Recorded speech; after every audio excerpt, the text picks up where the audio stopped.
Welcome to Property Ponderings. I'm Craig Nichol, your host and founder at Nichol Real Estate here in Melbourne, Australia. At Nichol Real Estate, we specialise in buying, selling and renovating properties, bringing over 15 years of experience to the table, from agency ownership to town planning, auctioneering and buyers advocacy. I've done it all. My goal is to help you make smarter property decisions so you can build the future you're striving for. In today's episode, we're tackling a topic that can make or break your success as a property buyer: cognitive biases. These mental shortcuts influence your decision making, often without you even noticing. When you're buying property, these biases can push you towards irrational decisions, leading you to overpay, miss out on great opportunities, or derail your long-term wealth building goals. Psychologist Daniel Kahneman, in his book Thinking Fast and Slow, explains how our brains use two systems for thinking. System 1, which is fast and intuitive, and System 2, which is slower and more analytical. Cognitive biases come from System 1 thinking, where snap judgments feel right but may not align with your property or investment goals. Today I'll break down 5 common cognitive biases affecting property buyers and how you can overcome them. First up, it's anchoring bias, which occurs when you rely too heavily on the first piece of information you receive, like the asking price of a property. Imagine a property is listed for $800,000. Even if similar homes in the area are selling for $750,000, your mind might anchor on that $800,000 figure.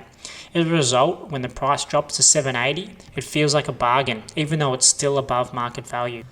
Anchoring is a powerful mental trap. As Daniel Kahneman explains, it's because once the anchor is set, it's tough to adjust, even when faced with better information. It's important to understand that this is a key negotiation method when people do sell properties. A private sale, traditionally, you put the price up and you negotiate in between. Often, a property that is chasing a high price, especially in the premium end of the market, will put up a very high asking price, higher than what the owners actually want. So they've got room to negotiate. And the hope is that people will come in and with anchoring bias and then say, okay, well, that price is a bit high, but I'll come in a little bit lower. And you think you've gotten a bargain, but ultimately, the agent and the owners are absolutely wrapped because they've sold the property for much more than they thought they would get simply by putting up a really high asking price. So how do you avoid it? Always do your own research before viewing a property to get a clear sense of what properties are selling for in the area and set your expectations based on real data, not the vendor's asking price. Next, we have loss aversion, the idea that we feel the pain of a loss more intensely than the pleasure of a gain.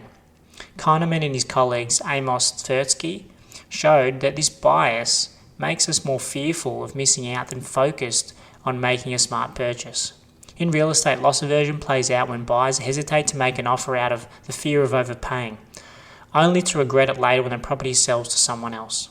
Alternatively, buyers may overpay in a competitive market because they fear losing to another bidder.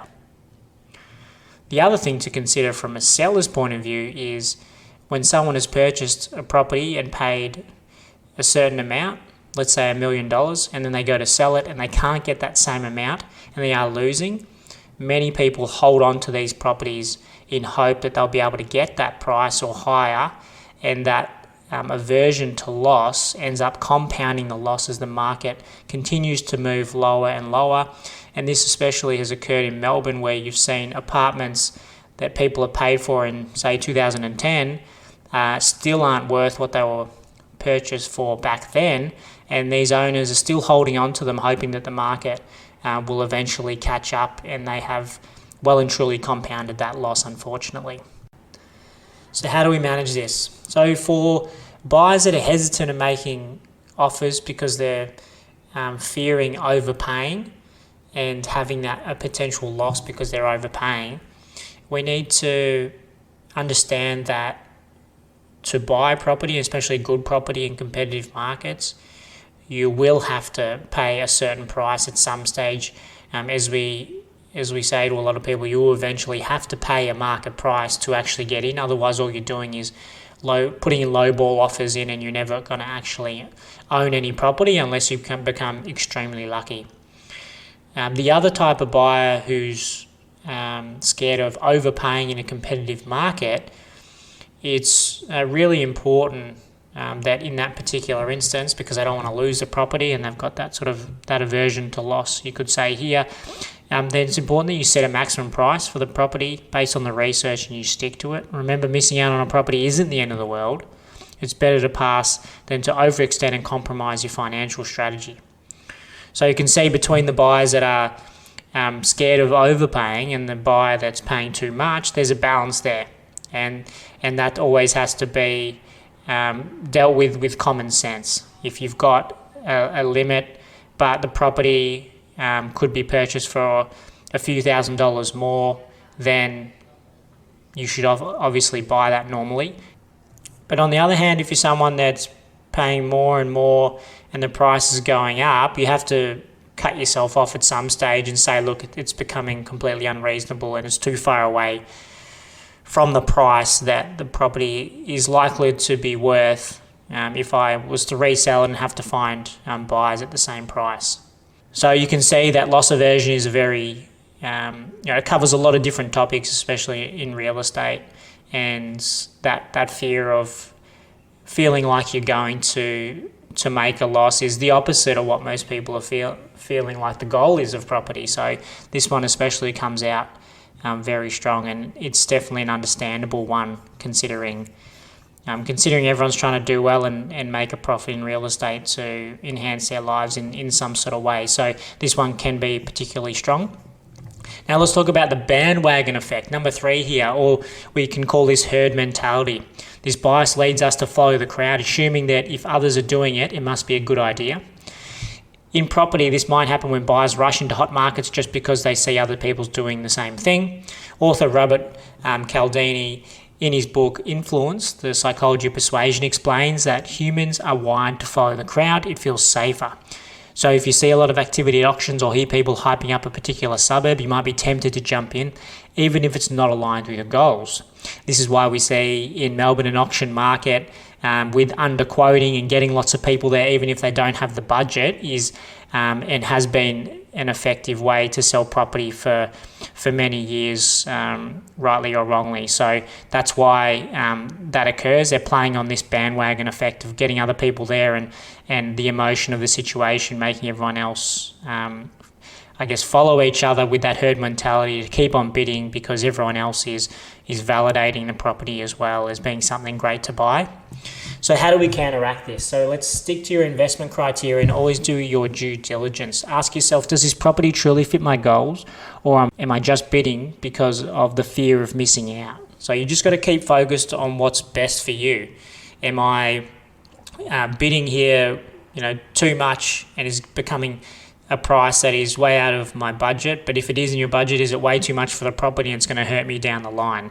So you just have to think back to your own criteria and ensure that the outcome that you want is actually being achieved.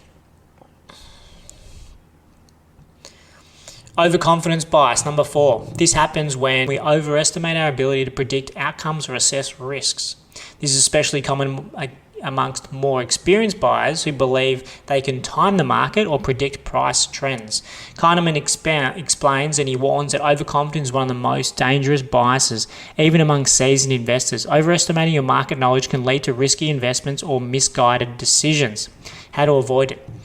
Accept that you can't know everything. Always base your decisions on solid data, not gut feelings. Don't be afraid to seek expert advice or adjust your strategy if new information comes to light.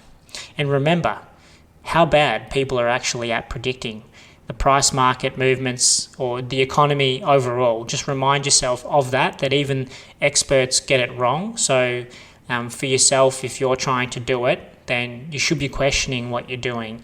And it's really important because this is about covering risk and covering your own backside from making costly errors and keep things a little bit safer. Now, lastly, we have status quo bias, which is our natural preference for keeping things the same, even if change might be beneficial. In property, this bias often leads to indecision, as buyers become overwhelmed and fearful of making the wrong move, resulting in analysis paralysis. Nobel laureate Richard Thaler explains that people tend to resist change, even when action would be more beneficial. This bias can be especially crippling for first-time buyers who are daunted by the complexity of the property market. Also see this a lot when people are looking for a property in a particular area, they're very unwilling to look to different areas nearby or for properties that may be better suited to what they actually need.